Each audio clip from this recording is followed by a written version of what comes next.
Bonjour, ici Olivier Clémence du blog réussirmoneCommerce.fr et aujourd'hui je vais vous présenter un outil SEO qui s'appelle Alize et en fait cet outil va vous permettre de vérifier ce qui cloche sur vos pages, ce que vous pouvez améliorer pour faire en sorte que votre site se positionne mieux dans les moteurs de recherche. Je vais tout simplement mettre l'URL d'une page de mon site. Donc ici vous avez des options, notamment de déterminer la langue. Moi je vous conseille de la laisser en automatique parce que normalement dans vos pages en fait vous avez une balise qui permet de déterminer la langue de votre page et c'est important pour les moteurs de recherche. Vous pouvez vous identifier comme un robot en particulier. Moi je laisse en règle générale le robot de Alize. Et enfin si jamais vous voulez voir un petit peu les optimisations d'une page que vous n'avez pas encore mis en ligne, qui n'est pas publique, donc vous ne pourrez pas mettre l'URL dans le champ au-dessus, vous pouvez très bien copier le code HTML ici et cliquer sur analyser ce texte. Là dans le cas présent j'ai pas besoin de toutes ces options donc je vais tout simplement coller mon URL et analyser la page. Alors ce que j'aime bien déjà dans cet outil c'est qu'il est très rapide, c'est vraiment agréable parce qu'on n'est pas des heures à vérifier les problèmes qu'on a sur une page, on peut vérifier rapidement plusieurs pages.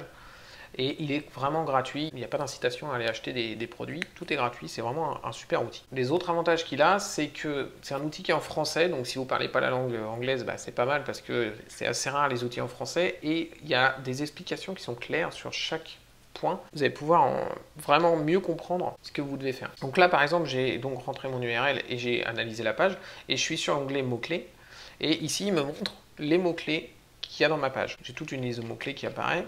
Donc c'est tout simplement des mots-clés qu'il a récupérés directement dans ma page et il va me montrer la densité ainsi que le nombre de fois où le mot-clé apparaît. Il vous met une petite appréciation si c'est normal ou pas que le mot-clé apparaisse autant de fois dans votre page. Donc globalement si c'est vert c'est bien, si c'est rouge il vous dit que c'est passable, etc. Donc vous survolez tout simplement, comme je disais, c'est très bien expliqué. Il me dit que c'est faible. Alors après c'est pas parce que c'est rouge que c'est un problème. Moi je veux travailler le mot-clé Google Analytics et PrestaShop sur cette page là parce que c'est un tutoriel sur comment utiliser Google Analytics avec PrestaShop. Donc c'est normal que j'ai Google Analytics en vert, donc c'est important qu'il soit en vert. Par contre, j'ai canaux par exemple ou valeurs, c'est pas des mots-clés sur lesquels je veux me positionner, donc c'est normal qu'ils soient en rouge. Ensuite, vous avez l'onglet association, donc c'est simplement, il prend des mots en fait à différents endroits de votre page et il regarde leur position l'un entre l'autre. C'est-à-dire que si les mots sont loin l'un de l'autre, disons que les moteurs de recherche, ce qu'ils font, c'est qu'ils vont prendre un mot, ils vont regarder s'il est loin de l'autre et des fois, s'ils sont pas trop loin, ils vont essayer de les associer pour un peu déterminer la thématique de votre page. Donc là, c'est un peu ce qu'il vous fait. Et donc on voit que Google Analytics, le score pondéré, c'est lui qui est le plus rose, donc c'est intéressant. Analytics PrestaShop aussi. Donc clairement, la page est plutôt bien faite pour se positionner sur Google Analytics et PrestaShop. D'ailleurs, si je ne me trompe pas, cette page, elle doit être dans les 3 premiers sur le mot-clé Google Analytics PrestaShop. Donc elle est assez bien optimisée. Il y a les suggestions, donc ça c'est un élément que je n'ai pas encore étudié parce qu'il est assez nouveau. Il vous propose en fait des mots que vous pourriez rajouter. Et lui, par rapport aux analyses qu'il fait, il va rechercher des mots qui reviennent souvent, que Google va proposer. Et notamment quand on tape Google Analytics, on va avoir Urshin qui va ressortir. Pourquoi? Parce que, bon, ça c'est un peu technique, mais c'est Google Analytics utilise un système qui s'appelle Urshin pour gérer ses statistiques. Et d'après l'outil, ce serait pas mal que je rajoute cette information-là dans ma page. Je pourrais très bien en effet faire un paragraphe expliquant que Google Analytics utilise un autre système qui s'appelle Urshin et que voilà, c'est une sous-couche, etc., etc. C'est une suggestion qui me permet de me dire, tiens, je pourrais peut-être parler de ça aussi dans ma page parce que apparemment j'en parle pas. Ensuite, vous avez l'onglet optimisation qui est très intéressant dans la mesure où il va vous montrer ce qui est bien, ce qui est mal fait ou ce qui pourrait être amélioré. Ici, on voit que le nombre de mots est bon, donc vous pouvez cliquer dessus, il va vous donner plus d'informations. Donc par exemple, là, 3500 mots dans ma page. Nombre de mots différents, nombre de mots pertinents, etc. etc. Dans les mots pertinents, ils ont enlevé les stop words, c'est-à-dire les mots qui n'ont pas de signification, c'est-à-dire les le, la, pour, etc.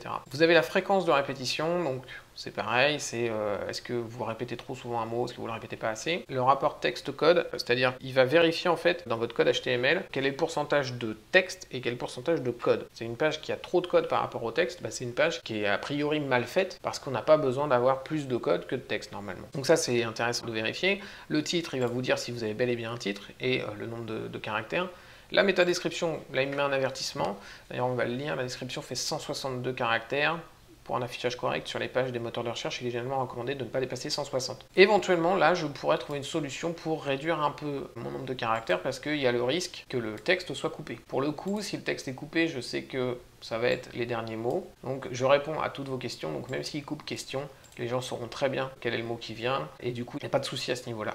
Mais voilà, c'est intéressant de le savoir. Ça veut dire que j'ai dépasser de 2 caractères, donc ça pourrait être intéressant que je réduise un petit peu tout ça. Et d'ailleurs, en fait, il suffirait que j'enlève l'espace et le point d'exclamation pour que ça fonctionne. Le meta keyword est valide, l'adresse de la page, le chemin d'accès, etc.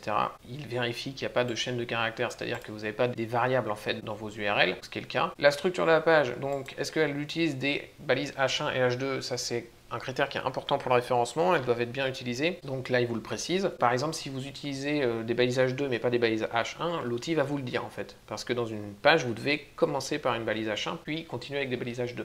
Donc ça, l'outil, il est capable de vous le dire. Bah voilà, là il vous met le détail un petit peu de comment ça fonctionne, donc on voit bien que c'est correctement fait, c'est-à-dire qu'on a une balise H1, suivie d'une balise H2, une balise H3 dans le H2, et ainsi de suite.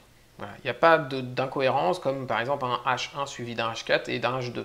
Le H2 doit être forcément derrière le H1 et devant le H3. Là, il va me dire, par rapport au style CSS et au JavaScript, il me donne des informations. Là, par exemple, il me donne un avertissement qui a du code JavaScript qui est intégré directement dans des balises de script, alors que c'est plus intéressant de le mettre dans un fichier à part, parce que voilà, le navigateur peut le mettre en cache. Bon, pour le coup, moi je sais ce que c'est un module qui me fait ça. Je pourrais modifier le module et l'optimiser, etc. Maintenant, ça ne vaut pas forcément le coup. Le nombre de scripts aussi va vous dire, est-ce qu'il y a besoin d'autant de scripts? C'est vrai, de la même manière, on peut faire en sorte que tous les scripts soient dans un même fichier JavaScript, ce qui va permettre déjà d'avoir qu'un seul fichier, et surtout qu'il n'y ait pas 28 requêtes, là, ce qui est le cas, qui est 28 appels vers des fichiers différents, ce qui ralentit le chargement de la page. Encore une fois, c'est une amélioration qui peut être faite. Maintenant, est-ce que ça vaut le coup? Dans la mesure où là c'est un blog WordPress avec des plugins, il faudrait que je modifie tous les plugins, etc. Donc c'est pratiquement impossible, enfin du moins c'est extrêmement compliqué à faire et c'est pas vraiment valable. Mais c'est intéressant de le savoir parce que moi je sais que j'en ai 28 et je sais pourquoi. Peut-être que vous, quand vous allez le mettre, vous allez peut-être voir que vous en avez 100. 100, ça commence à faire vraiment beaucoup. Et ça veut dire, ok, j'en ai 100, est-ce que si vous avez un blog WordPress, est-ce que j'ai pas trop de modules? Si vous avez un autre site que vous avez fait vous-même, est-ce que dans ce cas-là, si c'est vous qui l'avez fait, vous pouvez pas réduire ce nombre en un seul fichier, etc. C'est quand même très intéressant de voir cette information-là. Là, il me met des erreurs, donc il me dit qu'il y a 5 iframes et que les moteurs de recherche ne prennent pas en compte la plupart du temps les iframes, ce qui n'est pas toujours vrai, mais c'est vrai que dans la majorité des cas, c'est ça. Alors, lui, il met que c'est une erreur, moi je sais ce que c'est, ce sont des iframes qui, justement, je ne veux pas que les moteurs de recherche les prennent en compte, donc il n'y a pas de problème, mais lui il me le signale parce qu'il ne peut pas le savoir. Ensuite, vous avez l'onglet configuration. Comme je vous disais tout à l'heure, il vérifie si vous avez bien une langue qui est indiquée. Donc moi j'ai bien la langue française qui est indiquée. Donc ça c'est des balises méta qu'il faut mettre dans votre page. Donc c'est intéressant de voir si c'est fait ou pas. L'encodage, est-ce que l'encodage, vous avez bien un encodage qui est indiqué? L'indexation, est-ce que la page peut être indexée par les moteurs de recherche? Parce que si parmi toutes les informations que vous avez là, si celle-ci est en rouge et qui vous dit elle ne peut pas être indexée, c'est pas la peine d'aller corriger autre chose. Tant que la page ne sera pas indexée, elle ne va pas sortir dans les moteurs de recherche.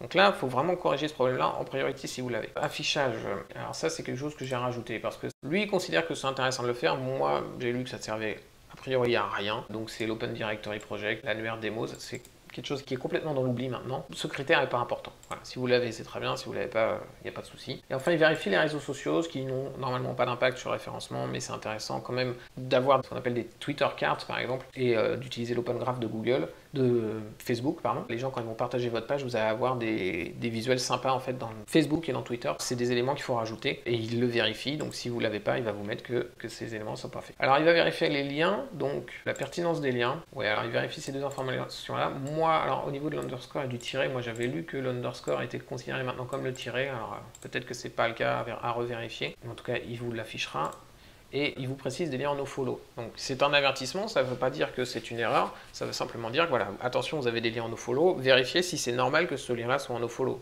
Pour rappel, le lien en nofollow, c'est un lien que les moteurs de recherche ne prendront pas en compte. Il vérifie le nombre de liens uniques, c'est-à-dire là j'ai 68 liens et 60 liens uniques, ça veut dire que j'ai 8 liens qui mènent vers la même page. Le nombre de liens qui sont des liens vers mon site, donc qui restent à l'intérieur de mon site, et le nombre de liens qui sortent de mon site. Et ici, il vous met, c'est très intéressant aussi, il vous met la liste des URL de vos liens. Donc ça, c'est les liens internes, et en dessous, on a les liens externes. Et il vous met le texte qui apparaît. Donc on voit qu'on a à propos. Donc il apparaît 2 fois, ce lien-là, celui-là aussi 2 fois, etc. Il vous met s'il est en haut ou en bas, donc en haut de la page ou en bas de la page, sachant que normalement un lien en haut de page est plus d'importance pour les moteurs de recherche qu'un lien en bas de page. Et il vous met s'il y a un attribut URL, donc ce qu'on parlait tout à l'heure, donc il peut y avoir différents attributs URL, mais essentiellement ça va être follow ou no follow, et il me met que celui-là, il y a un lien no follow sur ce lien-là, auteur admin. Les images, très intéressant aussi d'aller voir cet onglet-là, savoir si vous avez bien optimisé vos images. Il vous met est-ce qu'il y a bien des attributs alt sur toutes les images. Moi j'ai une erreur, j'ai une image qui n'a pas d'attribut alt. Donc l'intérêt c'est qu'on peut aller vérifier tout de suite l'information ici dans la liste des images parce qu'il nous met la source de l'image, le nombre de fois qu'elle apparaît et si elle a un attribut alt. Et c'est justement celui-là qui n'en a pas. Bon, pour le coup, moi je m'en fiche parce que c'est une image pour aller sur Facebook, donc j'ai pas d'intérêt à mettre un attribut alt, ça ne changera rien en termes de référencement. Et après, je peux voir tous les autres attributs alt qui apparaissent sur mes images. Ça me permet de voir un petit peu si c'est cohérent, chemin du site référent, quels réseaux sociaux fonctionnent le mieux, etc., etc. Et là, on voit par exemple avatar, Axel, etc. Avatar, c'est pas un terme sur lequel je vais vouloir me positionner, donc ça peut être intéressant de me dire tiens, quelle est l'image sur laquelle j'ai mis cet attribut alt, et là on voit que c'est un avatar pour les commentaires, donc aucune importance, c'est très bien qu'il y ait cet attribut là. Et vous avez le nom des fichiers images, il vous dit par exemple que j'ai 8 images dont le nom du fichier pourrait être optimisé. Et là encore, vous allez retrouver le nom des images, vous allez les retrouver là-dedans. Vous avez l'onglet réseau, enfin, qui va vérifier des informations un peu techniques. Là, tout est valide. Donc, globalement, moi, j'ai rarement des erreurs là-dedans, donc je pourrais pas trop vous dire quelles erreurs il vous met. Évidemment, là, si vous avez un temps de réponse qui est trop long, il va vous l'indiquer. Et le poids de la page aussi, ça, c'est important. Si vous avez une page qui est trop lourde à charger, bah, Google va vous pénaliser un petit peu en termes de référencement. Donc, c'est mieux d'avoir une page qui n'est pas trop lourde et donc d'avoir ce champ valide. Voilà, donc c'est un excellent outil. Comme vous l'avez vu, il est très rapide. Il est complètement gratuit. Vous avez plein d'infos et c'est bien expliqué. Donc, ça vous permet vraiment d'analyser vos pages. Le seul défaut, c'est qu'il va analyser les pages une par une, mais ça, malheureusement, il n'y a pas vraiment d'outils gratuits qui vont vous permettre d'analyser l'intégralité des pages de votre site. Ça demande pas mal de ressources, donc les outils qui le font sont souvent des outils payants. Mais voilà, vous pouvez, quand vous créez une nouvelle page, vous pouvez aller la mettre dans cet outil et vérifier si vous n'avez rien oublié pour avoir une page bien optimisée pour le référencement. Voilà, merci d'avoir regardé cette vidéo. Comme toujours, vous pouvez télécharger mes 2 livres, 41 secrets pour PrestaShop et Comment ne pas planter votre site e-commerce. N'hésitez pas à vous abonner à la chaîne YouTube. À très bientôt. Merci. Au revoir.